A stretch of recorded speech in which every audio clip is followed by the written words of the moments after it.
do is you are going to have to get to the screen that actually says on it Find.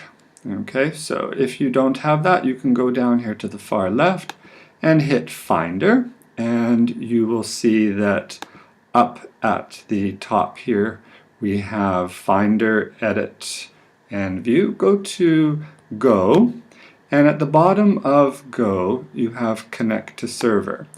Click on that, and this is what you will see. We're going to connect, and in a few minutes it comes up with what looks like this.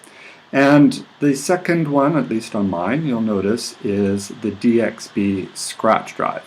You also have the faculty K drive, which is what the ABP uses to store a lot of level documents, so you can look at that on your own. Back to the DXB scratch drive, if we double click on that folder, we can see it brings up two folders. One is faculty, the other is students. The faculty one, of course, is used by faculty, and you will see that that is also where the students are going to go to download any documents that you have uploaded. So students can download from that. Teachers can load up, and they can delete and download. They have full rights to it. On the other hand, the one that says students, that one is limited to students posting on it, and then the teachers can download from it. They can alter it. Students can't alter faculty. They can just download from it. So if we double click on faculty, we get several choices, and one of them is the ABP. And another one that is important for the AB people is the training materials. All right, that is where you will find a lot of iBooks, etc. for training how to use the iPad. Anyway, if we go back to the folder for ABP, double click on that, we have again several folders. Here's more iBook materials, which you can use. We have level folders, and we also have teacher folders. Now, everyone does it a little bit differently. I tend to use the teacher folder because the students know the teacher's name generally. But you could also do things within a level folder. The thing with the level folder is that a teacher changes levels, whereas under the teacher folder it's always under their name, and then you can create subfolders that pertain to each individual class that you're teaching. So if we go over to the teachers folders, double click on that one, and you can see there is basically everyone in the department. Each person has created their own folder. Here is my folder. I double click under that, and I have subfolders. So one of them was from the spring, level 6 that I was teaching. If I double click on that one, it brings up more subfolders, which I have created using control right click and then new folder, which I think everybody knows, hopefully. And here I have just chosen how I'm going to organize this particular folder. I've put it under grammar points, maybe units. That is totally up to the individual how they're going to do that. If we look under this one, for example, I have some documents. Now here I have a PDF.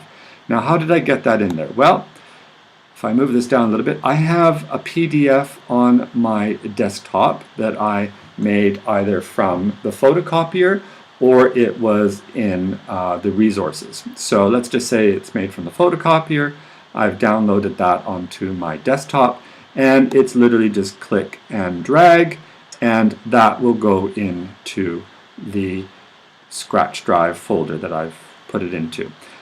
Now that will sync eventually so that the students through their iPad can then go on to WebDav into the DXB scratch drive, and so on and all the steps, and find that particular folder and download it.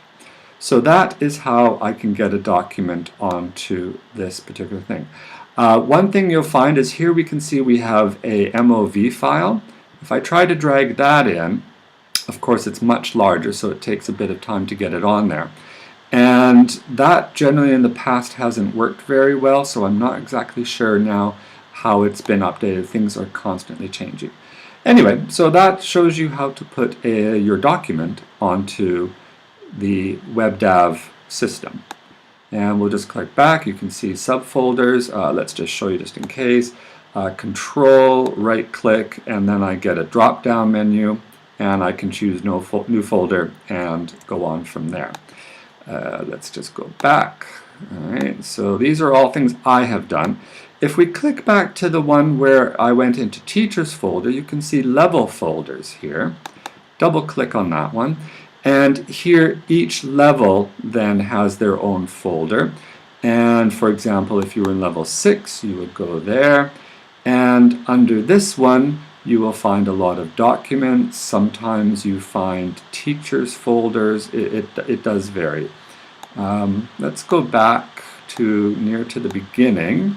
Back to this faculty and students. On the students, here again we go to the ABP. Double click on that one, and then we have each level folder.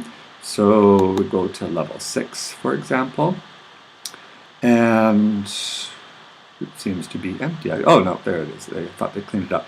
And here I created for the students a folder with my name on it as well. So this is another option. I tend to keep it separate. For teachers folder is where I upload things, and if the students have to upload, then I've put it under students, ABP, and then the level, so that they know that way. It does double up, but they can only upload to student. They cannot upload to the teachers folder. Right, so that gives you a bit of an idea, and the next step after this will be how to do it on WebDav. The principle is exactly the same. On the iPad, you will open the icon that shows WebDav. It's all set up, hopefully, and from there you will get all the same menus that you just saw on this particular video, and the students can navigate through that. Probably one of the easiest things to do is on the iPad, take screenshots, put that together into a document that can be sent out to the students so they have it as a reference, because it usually takes the first 2 weeks before they actually understand where do they have to go to get what they need to get. It's no guarantee, but having that visual resource is a great thing for them to always be able to turn to. Hope you enjoyed it, and good luck.